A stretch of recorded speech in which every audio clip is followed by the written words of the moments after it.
vous êtes les meilleurs. Oui, bonsoir. Car avant que ces vaccins n'atteignent les côtes africaines, les centres africains de contrôle des maladies avaient déjà mené une enquête dans 18 pays sur le continent en décembre dernier. Les résultats, déjà à ce moment-là, n'étaient pas encourageants pour les apologistes de la vaccination, puisque seul un quart des personnes interrogées avaient déclaré que les vaccins Covid-19 seraient sûrs et efficaces. Incompréhension et ralentissement dans les campagnes de vaccination contre le coronavirus en Afrique.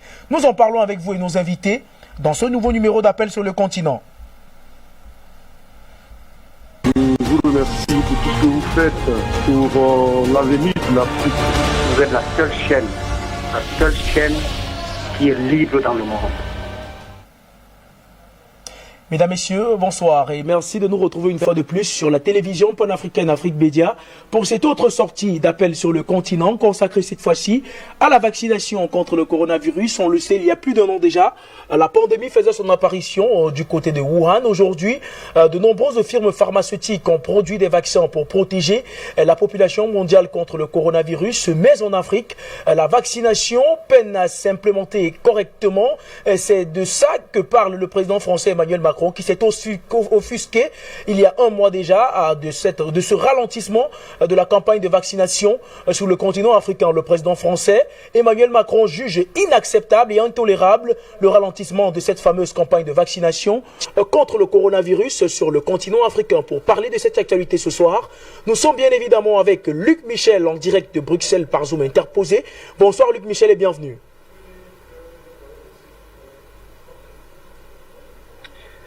Bonsoir Junior, je ne sais pas si vous me recevez, parce que moi je n'ai pas de retour son.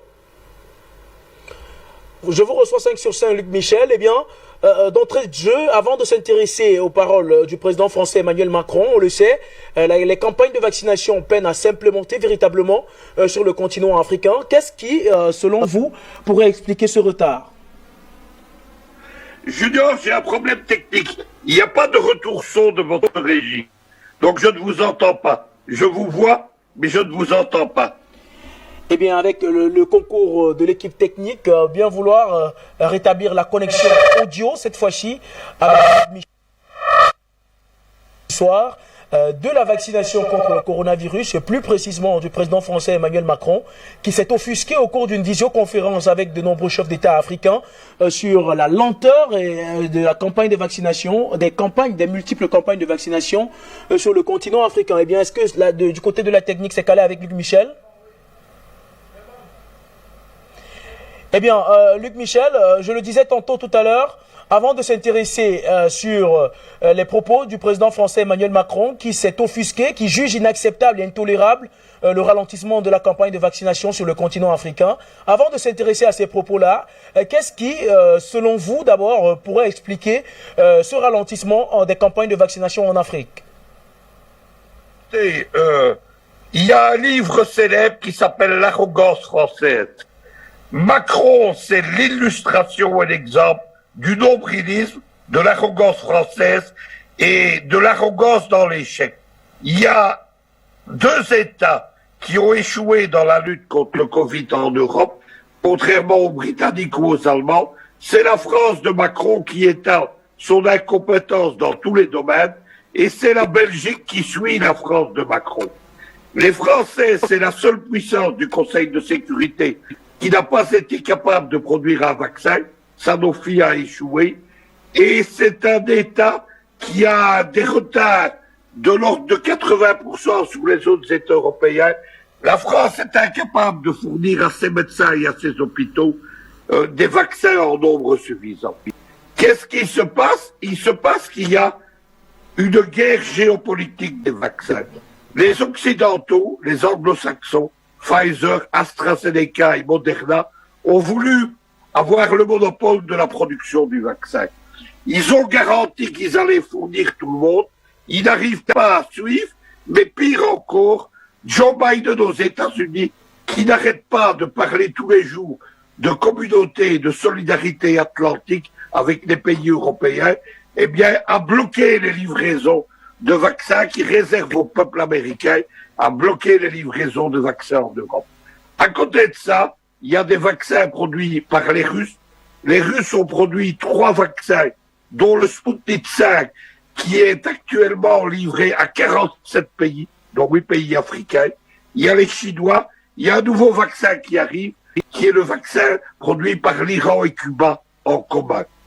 Au début, alors que c'est Sputnik qui était le premier à produire le vaccin, les Occidentaux se sont moqués de Poutine et ont essayé de garder le monopole pour leurs firmes Big Pharma, notamment Astra, les firmes qui produisent Pfizer, etc.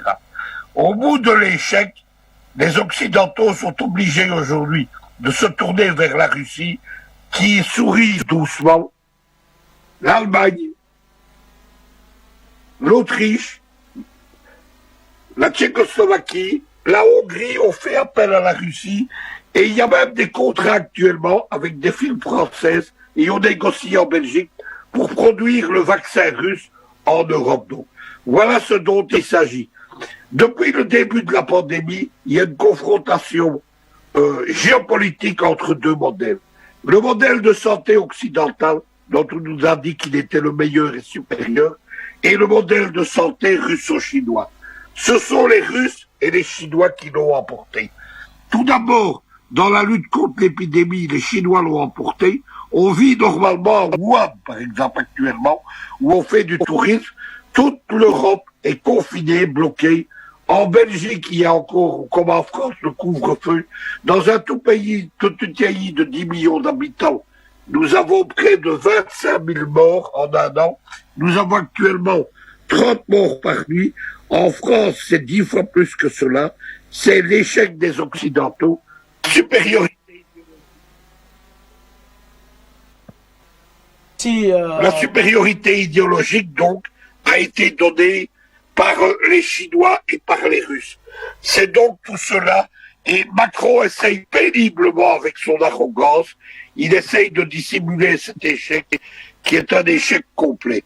Dans la production des vaccins, en plus, il faut savoir que les vaccins occidentaux et les vaccins du bloc eurasiatique, c'est pas la même chose. Les vaccins occidentaux, ils développent une nouvelle technique dont les Big Pharma ont voulu s'assurer le monopole. C'est ce qu'on appelle l'ARN messager. C'est en fait le tripatouillage de l'ADN pendant 2 ans à la suite du vaccin des gens vaccinés. Les Russes, les Chinois, les Irano-Cubains, ils vaccinent avec un vaccin traditionnel, vaccin contre la tuberculose ou contre la grippe. C'est le même système. Ces vaccins sont fiables. La Russie, donc, est dans 47 pays. 30 millions de Russes ont déjà été vaccinés. Il n'y a pas un seul accident. Nous avons actuellement un scandale en Europe avec le vaccin AstraZeneca. Il y a des cas de malades cardiaques, d'embolie. La Belgique a décidé de maintenir les vaccinations. On a aujourd'hui un scandale avec une infirmière, donc quelqu'un de jeune, qui n'a pas de comorbidité, qui est paralysé depuis 2 jours, qui ressent une vive douleur dans la jambe. Il y a des gens qui meurent de thrombose. Ce sont des vaccins produits par des apprentis sorciers, alors que la médecine russe, la médecine chinoise, la médecine cubaine ont prouvé leur fiabilité. On rajoutera que l'histoire des vaccins, elle rappelle les premiers mois de la lutte contre le Covid. Au mois de mars et d'avril de l'année passée, l'Italie a été l'État le plus touché parce que ses dirigeants ont mal géré la chose. Il y a eu des morts en grand nombre et l'Italie a été abandonnée par égoïsme par la France, l'Allemagne ou la Grande-Bretagne. Ceux qui sont venus sauver les Italiens, c'est par avion entier des médecins cubains, c'est par avion entier des médecins militaires et des hôpitaux de campagne militaires russes. Il faut le rappeler, ce sont les Russes et les Cubains, c'est-à-dire une médecine du tiers-monde et une médecine du bloc de l'Est qui sont venus sauver les Italiens. C'est la même chose qui se renouvelle aujourd'hui. Les Occidentaux viennent d'adopter des sanctions dans une autre affaire qui est l'affaire Navalny contre la Russie, et au même moment, il faut manger à la Russie la production de vaccins. Ajoutons que Poutine, qui est un humaniste, n'a pas tenu rigueur aux Occidentaux de leurs sanctions et accepte quand même de livrer ces vaccins. Luc Michel, pour cette première intervention. Vous avez évoqué à l'instant l'arrogance française, mais Luc Michel, outre cette arrogance-là, comment comprendre ces propos du président français Emmanuel Macron qui jugeait intolérable et inacceptable la lenteur de la vaccination sur le continent africain? Pourquoi la France est autant intéressée à ce qui concerne cette vaccination-là sur le continent? Car on le sait, l'Afrique aujourd'hui est le continent le moins touché, le continent qui compte le moins de décès. Pourquoi aujourd'hui la France est autant intéressée à ce que les Africains soient vaccinés? Franchement, il y a tout un courant qu'on appelle les anti-vax qui sont contre la vaccination. Il y en a dans tout l'Occident, il y en a beaucoup plus en Afrique. Il y a tout ce qu'on a raconté sur Bill Gates, etc., qui a fait que les Africains n'ont pas confiance, mais tous les dirigeants auxquels nous faisons confiance, Poutine, le dirigeant, le guide Rouhani en Iran, les Chinois, les Cubains, etc., ont décidé de vacciner la totalité de leur population. Le vaccin est fiable, le vaccin de l'Asie, pas les vaccins occidentaux. Il faut ajouter quelque chose. Vous savez qu'on ne peut pas se déplacer en Afrique si on n'a pas un carnet de vaccination, fièvre jaune, etc. Ça va être la même chose dans les autres pays. On va ajouter un carnet de vaccination contre le Covid. Nous savons que le Covid ne va pas disparaître, qu'on va vivre avec au cours des années à venir, comme on vit depuis 40 ans avec le sida, par exemple. Donc, il n'y aura pas de guérison, mais on va contenir la maladie. Les pays qui n'auront pas une population vaccinée, cette population ne pourra pas voyager. J'ai entendu un argument où on nous a dit « Ok, nous n'irons pas en Occident, mais nous irons en Russie ou en Chine ». Les premiers qui vont exiger la vaccination, c'est la Russie de Poutine et la Chine de Xi Jinping, parce qu'il n'est pas question pour eux de laisser recontaminer leur population. Au milieu de tout ça, il y a évidemment l'immense arrogance des Français. Les Français ont laissé tomber les Africains dans les pays de l'ancien précaré français. Ils ont été incapables, parce qu'ils n'en ont pas pour eux-mêmes, de fournir des vaccins en Côte d'Ivoire. Ils ont été capables de fournir des vaccins au Sénégal. La Côte d'Ivoire a fait appel aux Russes. Et au Sénégal, on est en train de vacciner avec des vaccins chinois en attendant les vaccins russes qui sont en train d'être livrés. La France, avec son arrogance, l'arrogance de Macron tous les jours, il donne des leçons aux Français et aux Européens, alors que la France étale son impuissance dans tous les domaines de la lutte contre le Covid. Il n'y a pas assez de lits d'hôpitaux, il n'y a pas assez de systèmes respirateurs. Il y a eu la mort en grand nombre de la population la plus âgée qu'on a laissé mourir dans les établissements pour personnes âgées, aussi bien en Belgique qu'en France. Dans la première vague contre le Covid, on a pratiqué une médecine de guerre par incapacité à gérer le Covid. Qu'est-ce que c'est la médecine de guerre? On choisit ceux qu'on va laisser mourir et ceux qui vont vivre. On a laissé mourir les seniors en Belgique, en France, en Italie, en Espagne. Aujourd'hui, Macron vient donner des leçons aux Africains. Alors, je vous le répète, que tous les jours, il étale son impuissance, son incapacité et son arrogance sur la télévision française. J'ajoute que il faut quand même constater quelque chose, c'est qu'un jour, il va avoir des comptes à rendre. On a eu dans le passé un scandale en France qui a touché le ministre Fabius, ministre socialiste. C'était l'affaire du sang contaminé. On avait transfusé des malades avec du sang contaminé contenant le bacille du sida. Fabius a échappé de peu à une lourde condamnation. Il faut bien savoir que les gens comme Castex, comme Macron, les dirigeants belges qui ne valent pas mieux que les Français, vont un jour devoir rendre des comptes devant les tribunaux. Il y aura des actions de groupe, il y a des avocats qui les préparent. En attendant, l'Afrique, vers qui doit-elle se tourner? C'est toujours la même chose. L'Afrique doit se tourner vers les pays de l'Eurasie en marche. La Chine, la Russie, l'Iran pour sa sécurité. Elle doit se tourner pour des partenariats gagnant-gagnant. Et évidemment, dans la lutte contre le Covid et la vaccination, il faut se tourner vers l'Eurasie. Il faut délaisser ces arrogants occidentaux. Ils sont en échec. Ajoutons qu'il y a un autre pays qui donne des leçons. Ce sont les États-Unis. Les États-Unis ont un nombre record, à part la Belgique, de morts par million d'habitants. Il y a plus de 350 000 morts aux États-Unis. C'est presque le double de tous les morts américains pendant les 8 ans de la guerre du Vietnam. c'est l'échec du système hospitalier américain, c'est l'échec du système hospitalier français européen, c'est le succès et la victoire du succès hospitalier des pays de l'Eurasie et d'un pays considéré comme faisant partie du tiers-monde et lié à l'Afrique, c'est Cuba. Cuba qui a la meilleure médecine au monde depuis les années Castro. Il faut savoir que encore actuellement, il y a plus de morts à la naissance à Washington qu'il y en a à Cuba.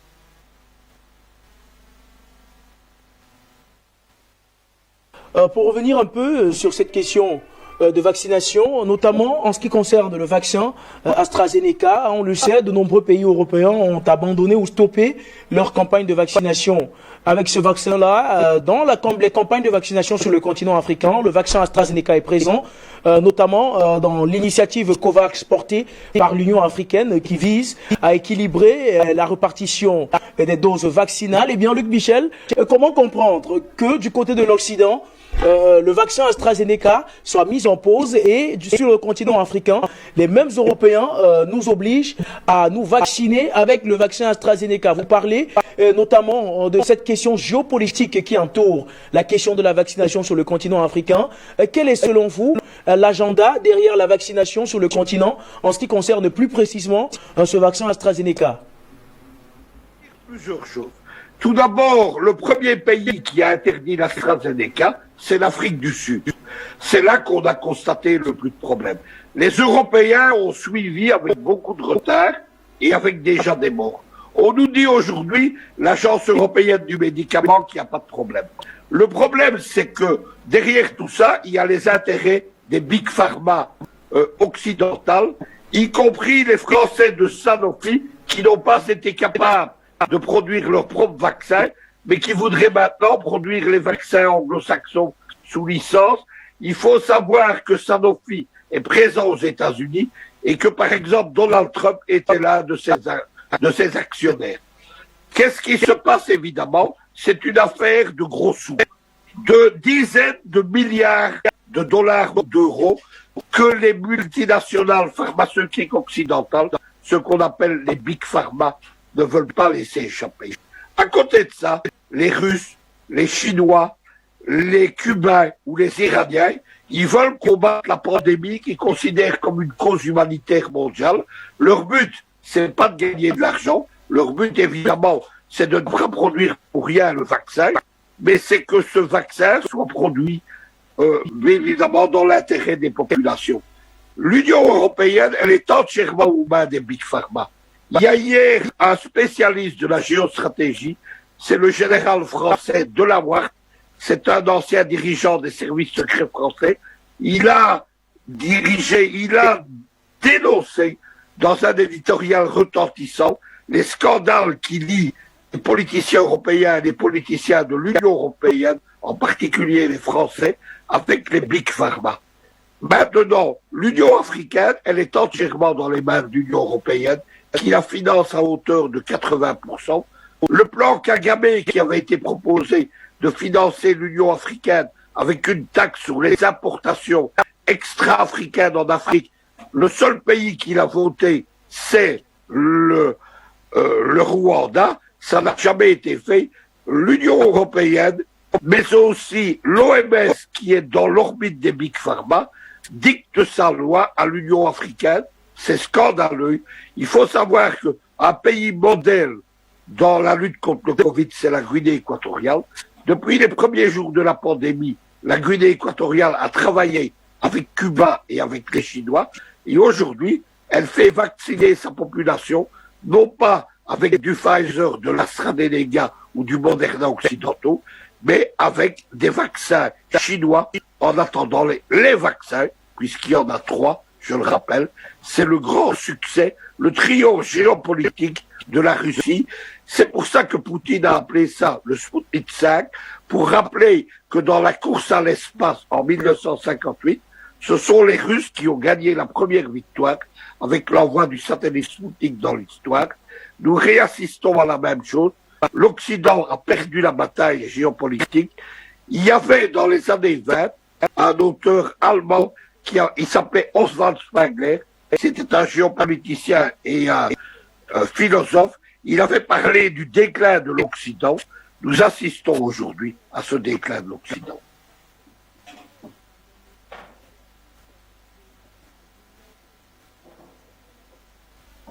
C'est l'un des premiers pays à avoir, si ce n'est le premier, à avoir annoncé le vaccin contre le coronavirus. De nombreux autres pays européens notamment mettaient en doute cette question de vaccination du côté de la Russie. Aujourd'hui, on les voit se tourner vers les partenaires russes. Est-ce qu'on peut dire que grâce au coronavirus, la Russie affirme une fois de plus son autorité sur les autres pays européens? Écoutez, il y a deux Europes en fait.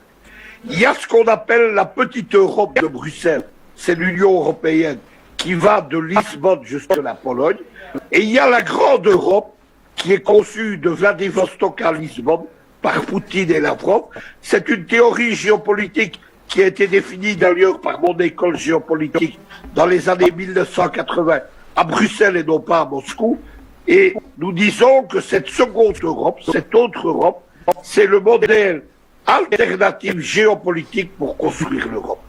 Dans le choc entre les deux Europes, l'Union européenne, elle a échoué. Elle atteint la remorque des États-Unis.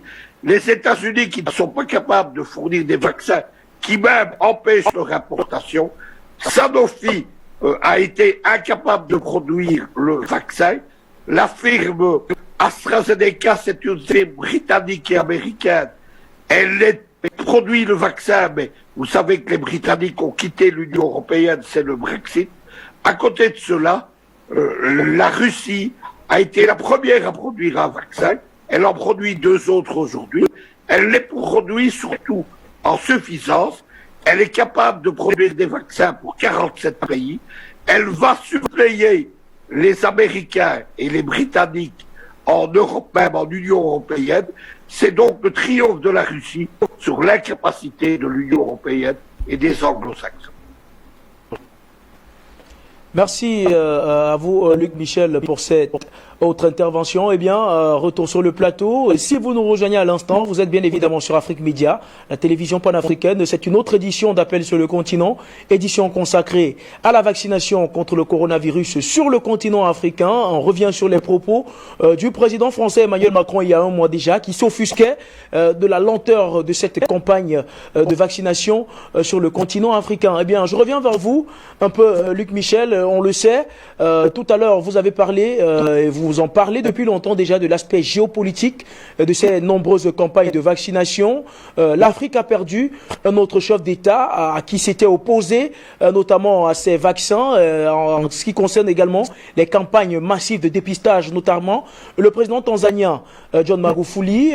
On a perdu également il y a quelques temps le président burundais Pierre Nkurunziza, qui lui aussi était opposé à ces vaccins et ces campagnes de dépistage massifs sur le continent africain. Quel lien peut-on faire? Est-ce qu'on peut établir déjà un lien entre ces départs et les campagnes de vaccination et également les firmes pharmaceutiques qui opèrent dans ce domaine? Complotiste.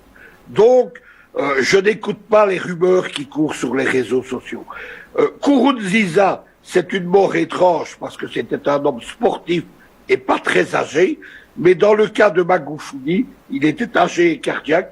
Il y a actuellement dans le monde entier la tranche d'âge, les 55-70 ans, qui sont tous touchés. Il y a une vague de maladies cardiaques. Qu'est-ce qui conduit à tout ça? C'est le confinement et le stress lié par l'épidémie du Covid. Le stress, c'est un facteur de maladie cardiaque et de mort important. Maintenant, ce qu'il faut savoir, il ne faut pas confondre les dossiers. Il y a tout d'abord les projets de Bill Gates. Bill Gates, qui c'est ce qu'on appelle un néo-malthusianisme. C'est quelqu'un qui veut réduire la population africaine de moitié, mais également la population en Europe, par exemple. Il y a des partisans de ce malthusianisme qu'on appelle le Club de Rome en Europe. Ce sont des gens qui jugent que le gâteau capitaliste n'est pas suffisant. En réduisant la population mondiale, on va maintenir la richesse pour les autres. C'est tout simplement de l'égoïsme économique et géopolitique. Il y a, deuxième dossier, il y a les gens qui refusent la vaccination occidentale AstraZeneca, Pfizer, et la prise de contrôle de la vaccination par l'Union européenne, qui n'est pas capable d'assurer la vaccination en Europe, ou par l'OMS. Personnellement, je suis contre le malthusianisme. Je pense au contraire, moi, à l'opposé de Bill Gates, je suis un partisan de la géopolitique, des grands espaces et des grandes populations. En géopolitique, la puissance, c'est la dimension, la population, l'étendue territoriale, elles font partie de ce qui définit la puissance des États en géopolitique. Je suis donc opposé au néo-malthusianisme. Mais évidemment, il n'est pas question de confier aux Occidentaux la vaccination. Il faut faire confiance, premièrement, à ceux qui ont réussi dans la lutte contre le Covid, les Chinois, les Russes, les Cubains, mais il faut surtout faire confiance à ceux qui traitent l'Afrique en égal dans un partenariat gagnant. De nouveau, ce sont les pays de l'Asie, de l'Eurasie en marche, c'est-à-dire la Russie, la Chine et l'Iran qui est en train d'arriver massivement en Afrique. L'Iran qui marque son intérêt tous les jours, par exemple. Moi, je collabore sur la télévision d'État iranienne à un magazine qu'on appelle le Zoom Afrique. Tous les jours, on défend dans ce Zoom Afrique le néo-panafricanisme et les États du néo-panafricanisme. Merci à vous, Luc Michel. Et bien, retour sur le plateau avec cette fois-ci le docteur Emma Dings qui nous a rejoint. Bonsoir et bienvenue. Bonsoir. C'est un plaisir pour moi d'être avec vous encore une fois ce soir et je salue tout le monde de l'autre côté à la technique et tous les téléspectateurs du monde. Eh bien, Dr Dings, vous venez à peine de prendre le train en marche. Eh bien, on parle ce soir de ces campagnes de vaccination, ces multiples campagnes de vaccination sur le continent africain. Il faut le reconnaître, elles prennent vraiment du temps à s'implémenter. Le président français s'est offusqué du fait que les campagnes de vaccination prennent le temps à s'implémenter véritablement sur le continent africain. Avant de revenir sur les propos du président français Emmanuel Macron, tout d'abord, qu'est-ce qui, d'après vous, peut expliquer le fait que ces campagnes de vaccination-là mettent du temps à véritablement s'implémenter sur le continent africain? Vous savez, les animaux nous ont appris beaucoup de choses, telles les méthodes de traitement, parce que ceux qui observent les animaux sont les créateurs de la naturopathie. On ne sait pas comment est-ce que ces gens-là sont capables de faire certaines choses. Nous avons diffusé ici la réanimation animale par un singe qui sauvait son compatriote de l'électrocution. Il nous a montré comment se font les massages, comment se fait l'hydrothérapie et ainsi de suite. Et ça a marqué beaucoup de gens. Ce n'est plus, c'est pas forcément une histoire de petits gadgets qui font pic, pic, pic, les hommes en blanc qui vous embrouillent, ça vous épate, ça vous étonne, et puis vous dites ça c'est une science infuse. Et... Bref, de toute façon, regardez bien ce qui se passe aussi. Je m'en vais vers les animaux. Lorsque un animal naît dans un centre vétérinaire ou bien dans un parc, s'il est détaché de sa maman pendant près de 5 minutes, il a la peine d'avoir confiance au sein maternel. Mais s'il est à côté, instinctivement, il ressent sa maman, le réflexe est d'aller téter. Automatiquement, d'aller téter. Et il connaît la direction. C'est pas qu'il a appris cette direction dans une université, dans le ventre, c'est instinctif. Il s'en va téter et il connaît la direction, même si sa vue est presque nulle pendant les premières minutes, ainsi de suite. C'est pas le cas lorsqu'il est détaché. La réflexion commence et il peut refuser parce qu'il ne sait pas ce qui se passe devant lui. Ça, tout le monde a la grâce d'avoir National Geographic sans avoir besoin de faire la publicité. Et c'est la même chose lorsque quelque chose est néfaste comme la vaccination en général et en particulier celle du Covid, l'instinct de survie se réveille que nous étouffons par les philosophes, les médias et ainsi de suite. Je vais prendre une parabole que j'ai créée brusquement hier pendant que j'étais ici sur plateau. Vous avez la rumeur d'une ville cannibaliste qui décide de ne plus faire avec du cannibalisme. On envoie donc un émissaire pour regarder vraiment ce qui se passe, que si on de tisser des relations avec cette ville. Cet émissaire est censé comprendre la langue qui est utilisée dans cette ville. Mais du coup, s'il entre dans la ville, il trouve, les gens disent, Bon, eux, ils ne connaissent pas que cet émissaire comprend la langue de la ville. Mangeons-le pour la dernière fois. Ne le mangeons pas. Non, une discussion, il faut quand même qu'on le mange. Est-ce qu'il y a le compteur? Est-ce que quelqu'un va nous amener les preuves qu'on l'a mangé? On balance les os là où on a toujours l'habitude. Mais faisons le boucaner pour la dernière fois. Si vous comprenez ça, est-ce que vous pouvez vous engager, monsieur le journaliste? Jamais. Jamais. C'est ça la vaccination. Ça tue, ça tuait, ça ne tue pas, ça tuera. On dit que ça a tué, on dit que ça va, on dit... Mais pendant ce temps, les traitements sont là, personne n'en parle. Hein. Personne n'en parle, les traitements efficaces. On gueule bien par médias interposés que 95% des gens sont quand même guéris. Guéris par quoi? Allons-y savoir. Là-bas, peut-être, ils ont l'azithromycine. Mais ici, chez nous, c'est quoi? Au Cameroun en particulier, ils sont guéris par quoi? Pendant qu'ils sont dans des quarantaines, machin, manioc, là, qu'est-ce qu'on fait?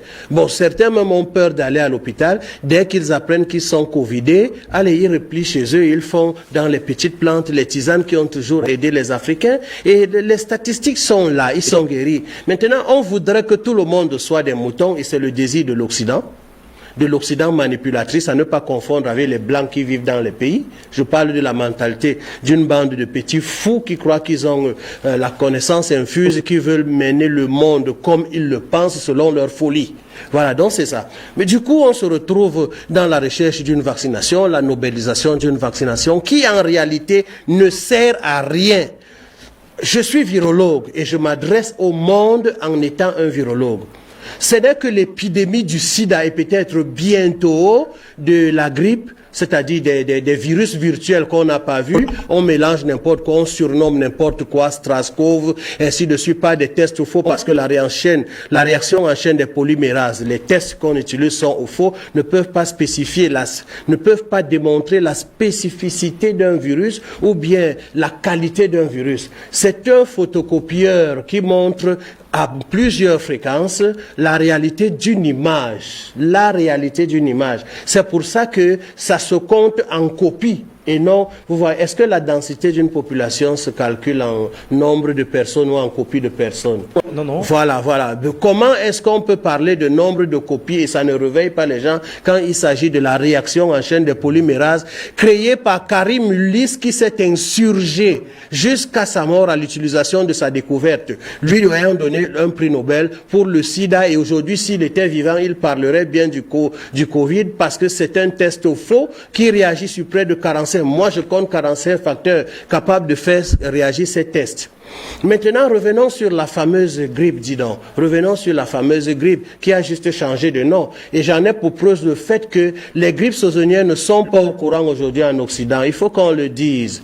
Parce que les grippes saisonnières ont été baptisées Corona puis Covid-19 qui n'est pas une maladie mais une convention opérationnelle de vaccination identitaire avec un prétexte, une maladie qui portera le nom d'un corona qui sera relié au Covid pour embêter les gens parce que le prétexte c'est cette maladie pour vacciner. Ça a été un projet dans le cœur de Bill Gates depuis faire tout et tout pour vacciner à tout prix le monde.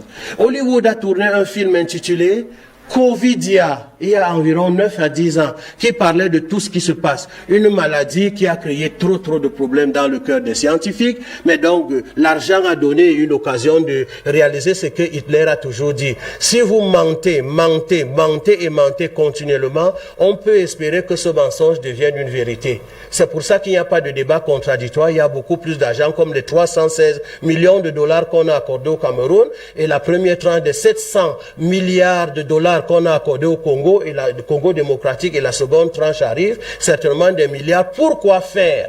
Pourquoi il n'y a pas un débat contradictoire? On utilise la manipulation, on élève la Chine, on élève l'Angleterre parce qu'on sait très bien que toutes les grippes ne durent pas. Je dis bien, en dehors du sida, je rechute là-dessus, je n'ai pas oublié où j'étais en train d'aller. Effectivement. Les grippes ne durent pas, ce sont des feux de paille. Le feu de paille te détruit un œuf mais ne le cuit pas. Ça le bousille parce que un feu de paille peut aller facilement à 1000 degrés et rechuter à la même fréquence, à la même vitesse. Donc, lorsqu'il s'agit des grippes, je m'adresse à tous les virologues, je ne parle pas à ceux qui tournent autour de la virologie et de la science pour dire du n'importe quoi. Un virus a une durée de vie très réduite. Il faut juste des quarantaines, des méthodes d'endiguement et des traitements. Mais on ne veut jamais parler de traitement depuis Pasteur, le plus grand escroc de tous les temps en matière de virologie, qui a parlé de vaccination comme la solution au problème. Et là, il se passe même un problème de principe de vie. Hein. La dualité de la vie voudrait que chaque aspect ait son revers. Lorsqu'il y a un haut, il y a un bas, une gauche, une droite, un problème, une solution. La vie, la mort, vous pouvez vous faire ça là-bas. Quand il y a un problème de santé, il y a sa solution. Maladie, il y a traitement. Ok. Le savoir-vivre ou bien l'hygiène de vie, ce n'est pas une méthode qui a un lien avec la maladie forcément. L'hygiène de vie, c'est pour vous. Ce n'est pas pour traiter la maladie, c'est pour vous. Et c'est la meilleure méthode de prévention de la maladie. La vaccination, on l'impose en exposant la santé. Parce que lorsque vous prenez une entité dans l'histoire globale de la vaccination, qui est une entité microscopique qu'on met dans votre corps, soi-disant atténuée, vivante, morte ou ressuscitée, c'est eux qui connaissent ce qu'ils font là-bas. Parce que si c'était vrai, ils n'ajouteraient pas tout ce qu'on appelle l'aluminium, la matière fécale pour créer des réactions. Parce qu'en réalité, le virus atténué ne crée pas de réaction immunitaire. Ça qu'on ne vous le mente pas. C'est pour ça qu'on y ajoute l'aluminium et toutes ces matières dans l'espoir qu'une réaction soit créée. Et par ricochet, comme on sait que lorsqu'il y a des anticorps dans l'organisme, ils peuvent venir faire le balayage, le nettoyage, le recomptage, le réglage, ainsi de suite. C'est leur idée. Mais pendant ce temps, l'aluminium te détruit. La matière fécale qui est là peut créer des choses impossibles parce que pour faire réagir l'organisme violemment, il faut utiliser des bêtises. Et le monde de la vaccination a été toujours comme ça. Eh bien, Dr Ding, je vous relance là-dessus. Justement, avec tout ce que vous venez d'expliquer, nous sommes en droit de nous poser la question de savoir pourquoi ces firmes pharmaceutiques, avec la complicité, si on peut le dire, des États, autorisent ces processus de vaccination-là. Pourquoi ? Mais vous savez, Hitler était un fou très réactif et capable de manifester sa folie publiquement. Qu'est-ce qu'on sait d'Hitler? C'est quelqu'un qui a voulu être président du monde. Dans son cerveau enfiévré et rempli de folie, il s'est dit que le monde ne comprend pas qu'il a besoin d'une direction. Alors il s'est fait le directeur de ce monde par ce qu'il a organisé, c'est-à-dire un acteur grave d'une guerre mondiale dans le but de transformer l'Allemagne en un pays grand, un pays Dieu, où il voulait vraiment ce qu'on appelle la pensée unique, un gouvernement mondial comme celui-là qui existe aujourd'hui subtilement par ces organisations internationales, FMI, Banque mondiale, ainsi de suite, OMS. Voilà, ce sont des ministères de ce monde virtuel actif dont la seule pensée est une pensée unique et le contrôle du reste des humains par une poignée de personnes. Voilà, donc c'est un peu ça. Lui, il était un fou trop actif, mais il y a des Bill Gates quand même qui ne sont pas des fous très réactifs, mais qui agissent dans la subtilité, la malignité, la manipulation. Je ne sais pas si vous voyez, dans un seul but, rejoindre le groupe des eugénistes qui croient à la supériorité d'une race et qui pensent qu'en réalité, un certain nombre de personnes n'ont pas le droit à la vie. Ils sont juste ce qu'on appelle des cobayes. Des cobayes et ainsi de suite. C'est ça dans la fièvre de ces gens. Ils sont nombreux. Ils n'en parlent plus parce qu'ils ont peur. Vous voyez, tous les grands dictateurs, tous les grands sauvages, comme Hitler sont passés, ils sont nombreux, hein. Tous sont nombreux, c'est-à-dire le cercle des Staline, Lénine, ils avaient la même pensée, comme je vous le dis là. C'était des eugénistes. Et la manifestation de leur autorité, c'était dans le but d'amener les gens vers la pensée unique, un gouvernement mondial, bref. Voilà donc, aujourd'hui, pourquoi ça se fait? Les gens qui dirigent ce monde, vous voyez, Rockefeller commence par la drogue, ou bien les médicaments pour se faire de l'argent. Il entre dans le pétrole et il essaye de réunir les deux. On retrouve aujourd'hui dans les médicaments beaucoup de produits pétroliers qui n'ont rien à voir avec l'information génétique de l'être humain. Alors, il décide de mettre en marche toutes les stratégies pour que quand on parle de la santé, qu'on regarde Rockefeller ou bien ses principes. Jusqu'à ce qu'aujourd'hui, après 1945 ou bien jusqu'après 1945, on fabrique l'ordre des médecins pour que le médecin ne soit qu'un prescripteur en faveur des firmes pharmaceutiques. Je veux être bref, mais en fait c'est ça. C'est ce qui se passe ici parce que le médecin, je suis désolé, est formé comme un pion de ces choses-là. Donc c'est le pion très faible. Le dernier maillon de la chaîne. Le dernier maillon de la chaîne parce que dans une firme pharmaceutique, il y a des financiers, des politiciens et des chimistes. Il n'y a pas de médecin. Tu es médecin, c'est pour prescrire. Prescrire, c'est que le chimiste a dit dans un certain concept. C'est-à-dire, il faut enlever le chlamydia mais laisser quelque chose. C'est ça les antibiotiques.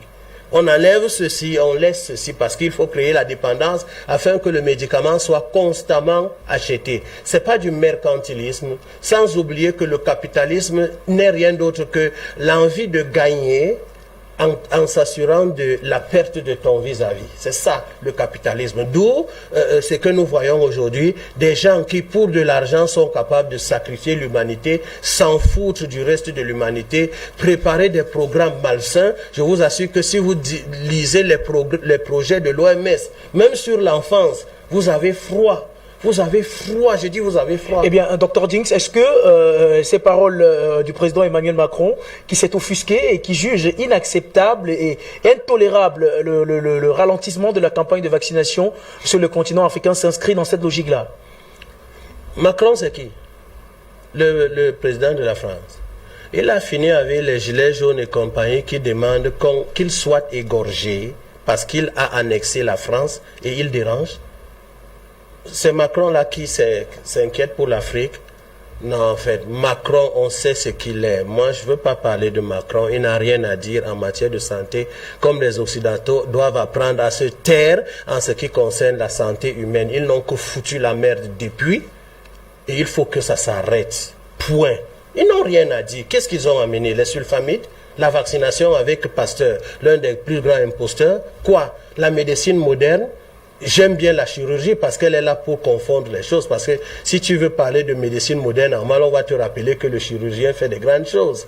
L'infirmier fait des grandes choses. Mais c'est deux ou trois petites choses qui peuvent la blanchir. Mais en réalité, en matière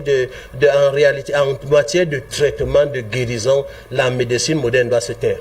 Elle est conséquentielle. Mais il faut bien chercher souvent au-dessus. Elle veut beaucoup plus soigner les symptômes, mais elle s'en fout éperdument de l'origine. D'où la vaccination trucidaire aux effets secondaires à court et à long terme. Ce sont des faits. Donc elle doit se taire. Donc qu'est-ce que Macron n'a rien à dire? Il faut parler de Macron aux géopoliticiens qui connaissent qui il est et qui il peut faire.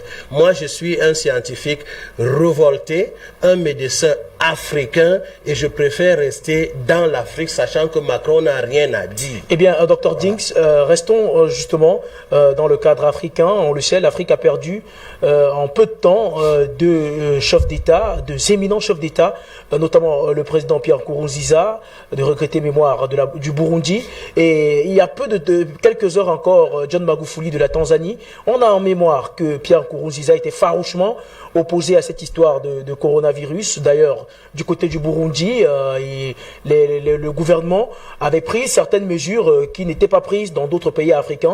Il y a quelques heures encore, le président John Magufuli, qui est celui-là qui avait révélé que les fameux tests réagissaient à tout et n'importe quoi, est décédé. Est-ce que, pour certains, vous partagez l'avis de ceux qui pensent que ces deux dirigeants ont perdu la vie justement parce qu'ils étaient opposés aux firmes pharmaceutiques?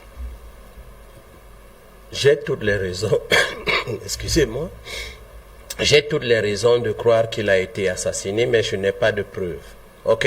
Je n'ai pas de preuves. Quand ces Occidentaux mauvais là, à ne pas confondre avec les Blancs qui vivent dans les pays, parce que moi je ne suis vraiment pas raciste. Pour ne pas créer l'amalgame. Je ne suis vraiment pas raciste. Je parle des fous qui dirigent ce monde, ce n'est pas les Noirs. Les fous qui dirigent ce monde, c'est les Occidentaux.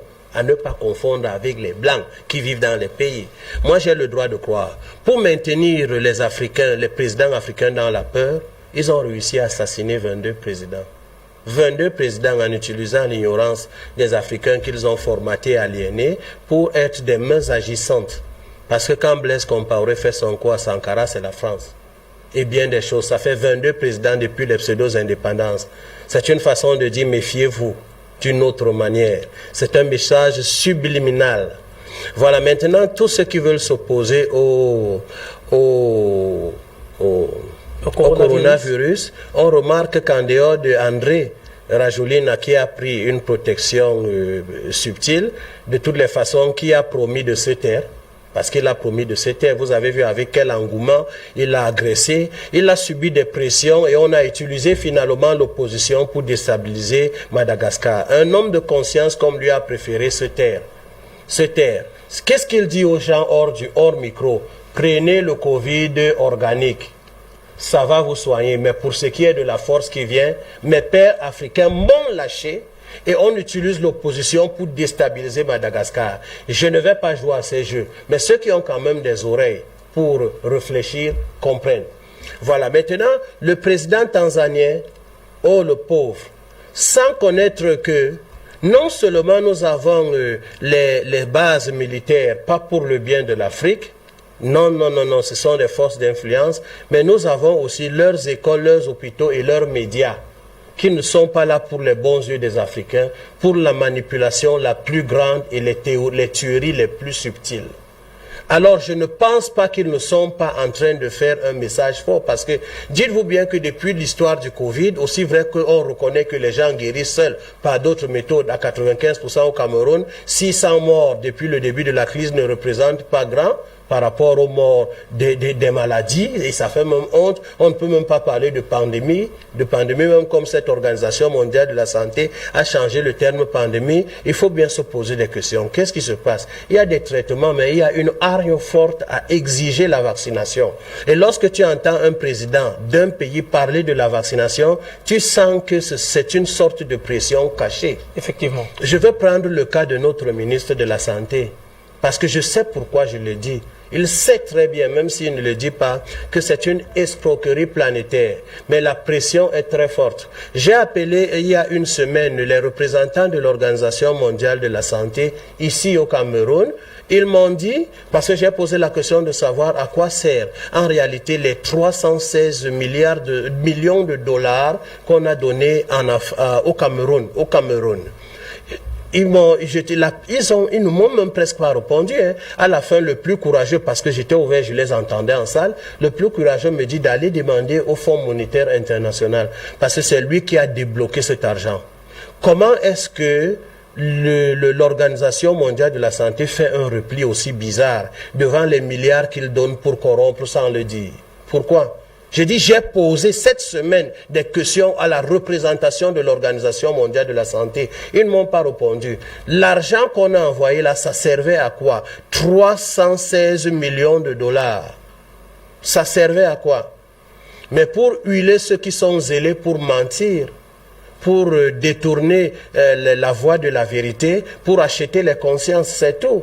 Lorsque vous voulez voir que le faux est imposé, comme les hitlériens le veulent, c'est-à-dire bombarder le mensonge, toujours et toujours, c'est dans le but de réaliser ce qu'il a pensé. Parce que d'après les hitlériens, si tu mens pendant longtemps, tu le répètes via le cartel médiatique, via les mafias subtiles et les États fabriqués.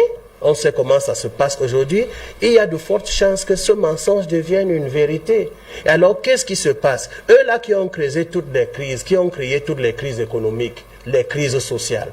Te donner de l'argent, c'est huiler ta conscience et fermer ta bouche. C'est tout. C'est ça qui est la vérité. Le Fonds monétaire international, j'essaye encore d'appeler. Il a seulement répondu, demandez à vos pays. On va jouer le tennis avec moi jusqu'où?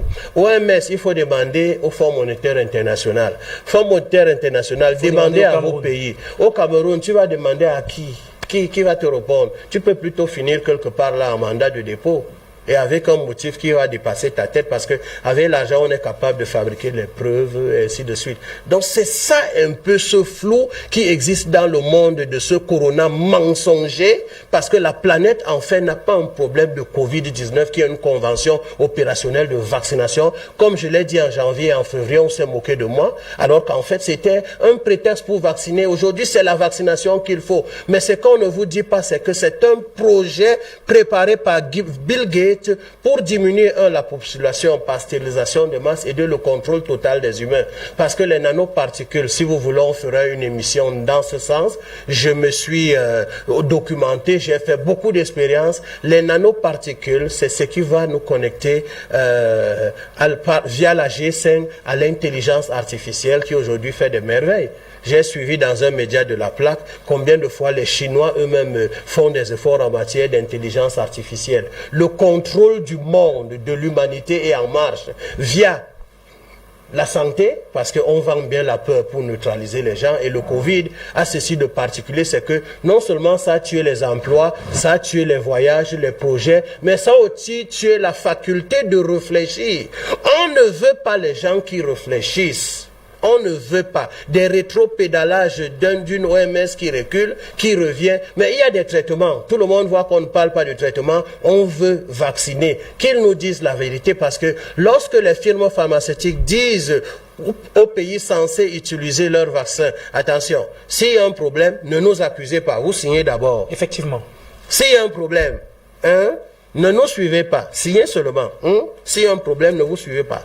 J'ai posé des questions à certains qui m'ont dit qu'ils ont reçu des liquides qu'ils doivent mettre en bouteille avec estampille, avec des estampilles spécialistes, c'est-à-dire de ces firmes pharmaceutiques, mais ils ne connaissent pas le contenu. C'est pourquoi ils disent, vous nous avez brusqués, vous nous avez annexés, vous imposez quelque chose de très fort et plus fort que nous, vous venez avec des milliards, on n'en a que besoin, mais signez quand même ici, que s'il y a un problème, vous ne nous accusez pas. C'est suffisant pour que le monde comprenne qu'il y a une entourloupe sauvage qui se prépare, une criminalité qu'on essaie de nobéliser. Merci à vous, Dr Ding. C'est bien, chers téléspectateurs, si vous nous rejoignez à l'instant, nous parlons bien évidemment des campagnes de vaccination contre le coronavirus en Afrique. On revient sur les propos du président Emmanuel Macron, qui s'est offusqué il y a peu de temps de la lenteur de ces campagnes-là sur le continent africain. Pour en parler, vous composez l'un des numéros qui s'affiche au bas de votre petit écran et vous appelez, vous serez rejoint par le standard de la télévision panafricaine et vous apportez votre contribution. Nous sommes au standard où nous attend déjà Jamal. Bonsoir et bienvenue Jamal. Il nous appelle depuis Yaoundé. Bonsoir mon cher frère. Bonsoir à vous et bonsoir aux autres. Donc, un salut particulier à M. Emadine. Il a fallu qu'il soit sur le plateau aujourd'hui. Depuis hier même, un salut particulier à tous. Otondi, docteur, professeur Eto et aussi professeur Belek. Un salut particulier à vous. Il a fallu que vous soyez hier et aujourd'hui, présentement, M. Emadine, pour fermer la bouche de notre cher Macron. Tant pis pour nos présidents qui vont s'aventurer à vouloir se vacciner. Oui, ils peuvent tuer un autre héros, qui est Magoufouli, et qui meurt, ce qui est sûr, avec la main de propres frères noirs. Parce qu'ils veulent le pouvoir. L'opposition, si je suivais seulement ce qui s'est passé en Tanzanie, bien que je ne comprends pas le patois, mais c'était l'opposition qui était en train d'étouffer Magoufouli. Donc voilà qui est alors finalement mort. Est-ce que cet opposant qui l'a durement étouffé est-il président? Non. Le vice-président continue la relève. Donc c'est pour interpeller nos présidents en Afrique. Et ne pas avoir peur. Le temps-là est passé. Le temps-là est qu'ils viendront vouloir vous influencer ou bien vous tuer en cachette. Nous avons notre média. Ce qui nous manque, c'est la radio. Et s'ils vont vers la guerre, nous irons vers la guerre avec eux. Nous avons deux partenaires qui nous suffisent. C'est la Russie et la Chine. Ça ne veut pas dire qu'on doit prendre le vaccin russe ou le vaccin chinois. Nous avons, professeur et tout nous a dit hier, il y a le consul scientifique africain qui est là pour nous informer. Donc, laissons même le conseil. Nous avons nos traditionnels qui sont là. Qui sont là. Qui nous ont tout dit. Qui nous ont guéris. Nous avons notre pasteur, notre évêque, M. Cléda, l'archevêque Cléda. Normalement, lui devait être même le pape des Africains. Avec tous les Margatou, ces gens-là, les évêques de Margatou, ça là,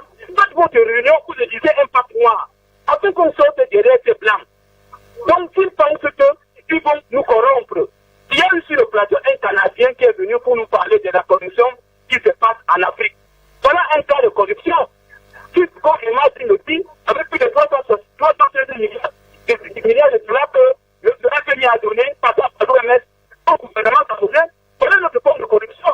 C'est-à-dire qu'on peut acheter nos frères camerounais pour vacciner les populations. Et qu'est-ce qu'ils font? La plus grande critique, ce qu'ils font, c'est qu'il faut que le corps médicinal d'abord s'injecte. Donc il faut d'abord éliminer ces gens. Une fois qu'on a fini d'éliminer ces gens, ça veut dire que la population est maintenant laissée à elle et c'est très dangereux. Professeur Eto a dit un mot qui est clair. Si nos présidents veulent s'injecter, par rapport à leur âge, qu'ils s'injectent. Comme ça, ils vont partir.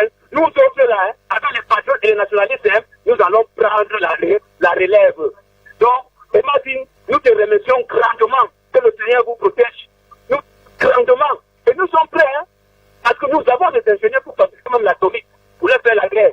Donc, les histoires de Macron, ils croient que c'est le blanc télé, le blanc qui vient parler en cachette. On n'avait pas fait média. Ils disent n'importe quoi, et nos frères noirs les suivent.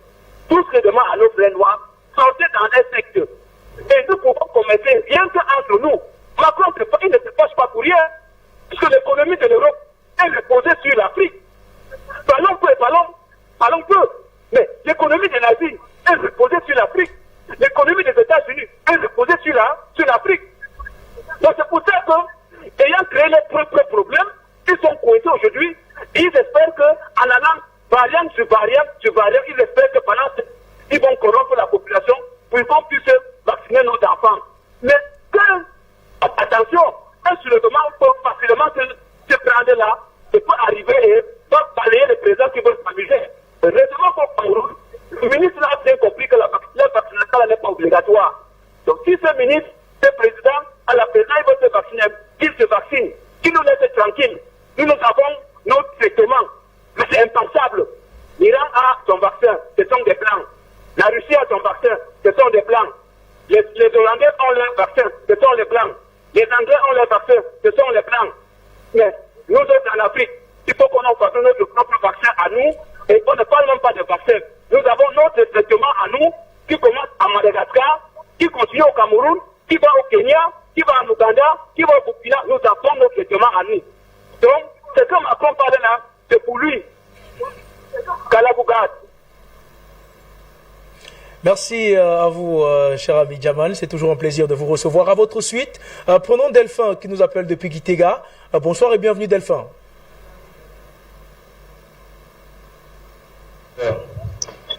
Donc, mon cher, c'est une fois de plus le jeune Bantou de Bujumbura. C'est un plaisir pour moi de revenir à la maison. Je vous remercie, les équipes de la régie et toi-même. Je transmets mes salutations à mon cher frère Luc Michel qui était en train de s'exprimer au début de l'émission. Je ne manque pas de saluer Monsieur Jings sur le plateau, ainsi que l'ensemble de tous ceux et celles qui nous suivent une fois de plus ce soir. Moi, je vais commencer par dire une chose. Il faut toujours rendre à César ce qui lui appartient. Je ne suis pas médecin. Je ne connais pas grand-chose au domaine médical. Je suis un jeune géostratège, tout simple, tout banal. Et donc, je ne vais pas revenir sur les propos qui ont été tenus avant moi. Je vais simplement insister sur 2-3 points. On va évacuer tout de suite ce bavard-là de Macron. Ce n'est pas un Burundais qui va accorder de l'importance à Macron. Depuis des années, on dit, on redit, on répète, on démontre que la France, et M. Jings a raison sur ce point-là, il ne faut pas confondre l'oligarchie soi-disant démocrate, bavarde et assassine, avec les peuples donc forcément démocrates, mais qui n'adhèrent pas forcément aux idées de leurs édiles. Donc, j'étais en train de dire que l'Élysée n'a plus les moyens de sa géopolitique et de sa géostratégie.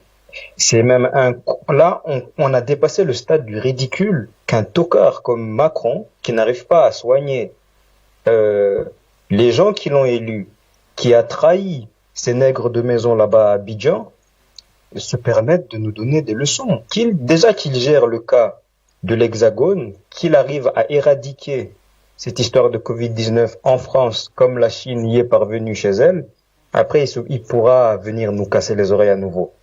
Mais enfin, passons. Lui, je m'en fous de lui, on passe. Je suis, par contre, un peu gêné quand j'entends que mon ancien président Nkurunziza aurait été assassiné. Bon, admettons, c'est le droit de chacun de le supposer. J'en discutais encore avec des amis camerounais hier soir. Il y a quand même des faits. Afrique Média a eu à le démontrer. Nous n'avons pas de base militaire étrangère sur notre sol.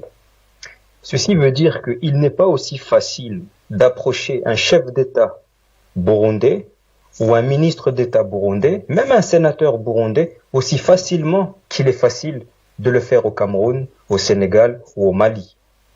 Donc, l'appareil sécuritaire burundais est quand même suffisamment performant pour que M. Nkurunziza n'ait pas été assassiné comme l'auront été nos anciens Lumumba, Ernest Wandier, et j'en passe. Donc, disons que je laisse la liberté aux uns aux autres de penser qu'il aurait été assassiné, mais il n'y a pas de preuve tangible. Et moi, je vous donne une preuve tangible.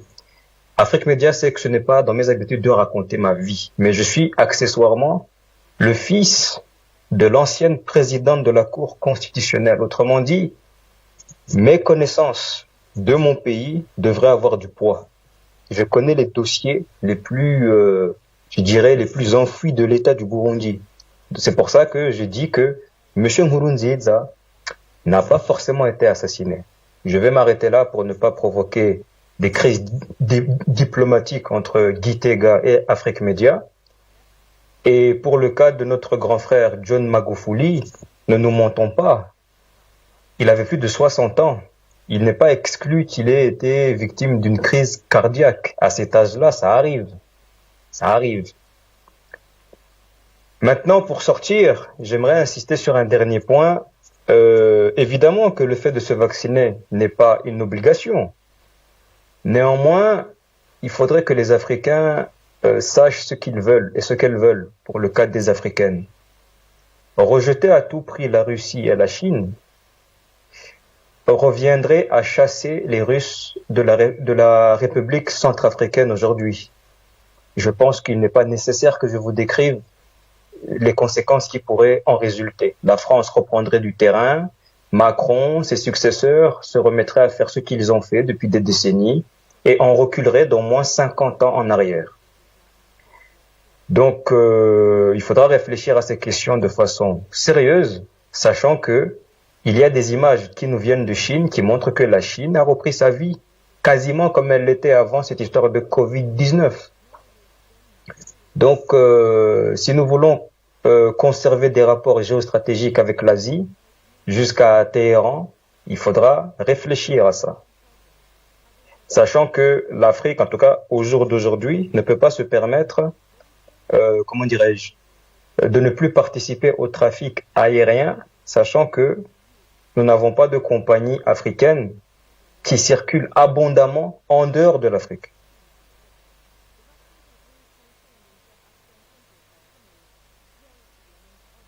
Merci à vous, Delphin, de nous avoir rejoints une fois de plus ce soir. À votre suite, nous avons Monsieur Jean qui nous appelle depuis les États-Unis. Bonsoir et bienvenue. Bonsoir, Luc Michel. Et bonsoir à votre invité, notre cher invité, Ma Ding. Et bonsoir aux techniciens, bonsoir aussi à tous ceux qui sont médias. Vous voyez, je ne sais pas ce que Macron cherche en Afrique. Parce qu'il n'a qu'à s'occuper des Français. En moyenne, il y a plus de 25 000 cas de Covid qui s'ajoutent chaque fois en France. Aujourd'hui, ils sont pour les actifs à plus de 3 800 000. Mais il n'a qu'à s'occuper de la France. Pourquoi il s'acharne sur les pays africains toujours? Mais je ne sais pas. Bon, nous allons lancer un appel aux chefs d'État africains.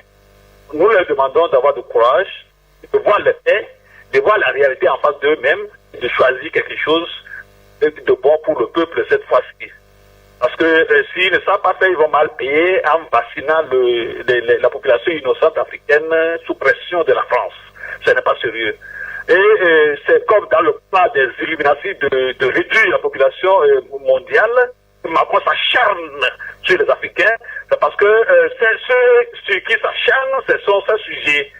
Donc nous allons demander aux chers frères africains qui dirigent les pays africains d'être courageux et de dire non, de voir face de la réalité. Nous allons tous mourir, on ne refuse pas, mais de ne pas être manipulés par la France, ce petit pays-là qui ne fait que semer la merde dans nos pays africains. Que Dieu vous bénisse. Merci. Également, Monsieur Jean, à votre suite, on prend un autre appelant. C'est Monsieur Marc qui nous a rejoint. Bonsoir et bienvenue.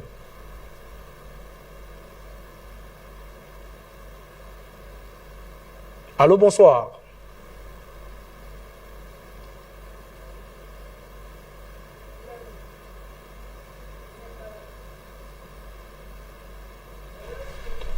Allô, bonsoir. Eh bien, la connexion, je crois que la connexion est rétablie avec Monsieur Marc qui nous appelle. Bonsoir et bienvenue. Bonsoir. Au grand frère Luc Michel, votre docteur qui est sur le panel, Monsieur Zing. Je remercie également la régie sans qui l'émission ne serait pas retranscrite. J'espère que vous m'écoutez très bien. Non, je disais donc tantôt que je passe un grand bonsoir à Monsieur Zing. Je pense que... Allô? Allô, je suis en ligne? Vous êtes en direct, Monsieur Marc, nous vous écoutons. Oui. Docteur Zing, je sais que hier, on a eu cette petite zone d'ombre dans les échanges. C'est pas pour dire que je critique son approche. Et je le comprends tout à fait. Par rapport au propos d'Emmanuel Macron, c'est amusant parce que hier déjà, je pense que c'était hier, le président américain a tenu des propos aussi désobligeants envers le président russe, dans lesquels il traitait le président russe de tueur. Donc, c'est tout à fait, ce n'est que du bavardage. C'est la preuve de leur incapacité face à la montée de la Russie, de la Chine, de l'Iran et de Cuba, parce que tous ces pays-là actuellement sont en train de produire leurs vaccins. Et leurs vaccins, comme je l'ai dit tantôt, nous sommes face à deux types de pôles dans le monde. D'un côté, nous avons ceux qui produisent un vaccin classique, normal, et ceux qui ont fait des vaccins à l'ARN messager. Donc, ils se battent ce marché-là. C'est une question de géopolitique. Donc, c'est pour cela qu'actuellement, il y a énormément de combats. Maintenant, revenons sur ce truc de pourquoi Macron, il jacasse contre les Africains. Il n'a rien d'autre à faire parce qu'actuellement, la France est en train de vaciller. Ils ne savent pas quoi faire.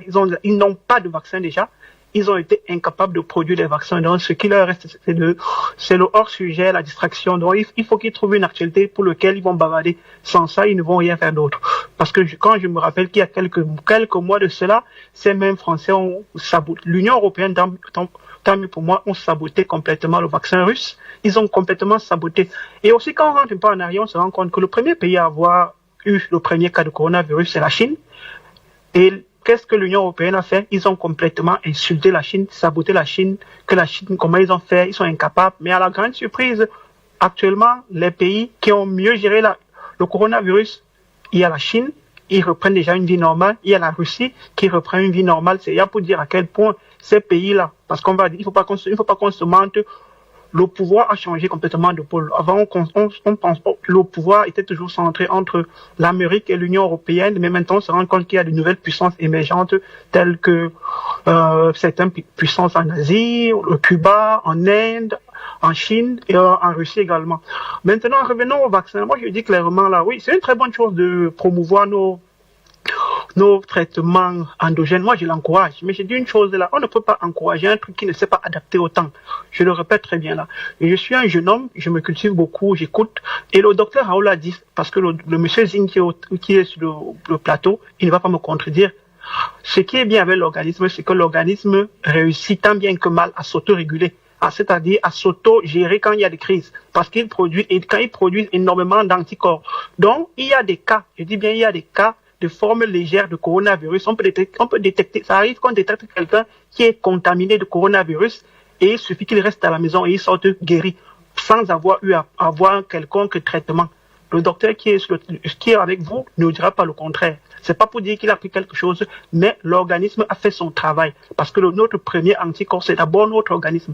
Maintenant, ce sont les formes graves qui sont un peu difficiles là. Parce qu'il faut automatiquement des interventions extérieures, c'est-à-dire on peut l'amener à l'hôpital ou bien on peut, je ne sais pas, hospitaliser. Maintenant, par rapport au vaccin, moi je dis, c'est une bonne chose de dire que non, il y a des traitements. Ok, c'est une très bonne chose d'encourager notre médecine traditionnelle. C'est une très bonne chose de dire que non, on va combattre le vaccin. Je dis que ok, c'est une bonne chose. Actuellement, ce qui se passe, c'est que on est obligé de se vacciner. Là, qu'on ne se manque pas là. Dans la mesure où, pour maintenir des relations commerciales, diplomatiques et tout, on sera contraint de se vacciner. Maintenant, c'est à nous de choisir quel vaccin on va utiliser. Parce que, qu'on le veuille pas, les pays comme la Russie, et Luc Michel l'a dit tantôt, les pays comme la Russie, comme la Chine, pour aller chez eux, ils vont vous demander d'être vaccinés. Qu'allons-nous donc faire? Alors on dit que non, on ne se vaccine pas. C'est donc là la bonne question. Qu'est-ce qu'on va devoir faire? Dire qu'on ne se vaccine pas? Moi, je dis clairement qu'une chose est sûre, c'est que si on a des relations diplomatiques avec des pays comme la Russie, comme la Chine, avec tout l'apport que ces pays nous octroient, nous devons commencer à bien réfléchir sur nos prochaines actions et sur ce qu'on dit. Parce que quand certaines personnes viennent dire sur des plateaux, ne nous vaccinons pas, c'est une très bonne chose. Mais l'un des grands philosophes qui a parlé de désolé un peu, l'un des grands penseurs, le Noah Chomsky, qui a parlé de la préparation du consentement.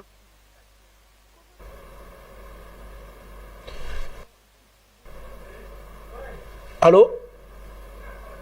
Eh bien, nous avons malheureusement perdu cet appelant, mais restons au standard pour prendre cette fois-ci Monsieur Peter qui nous appelle depuis l'Écosse. Bonsoir et bienvenue.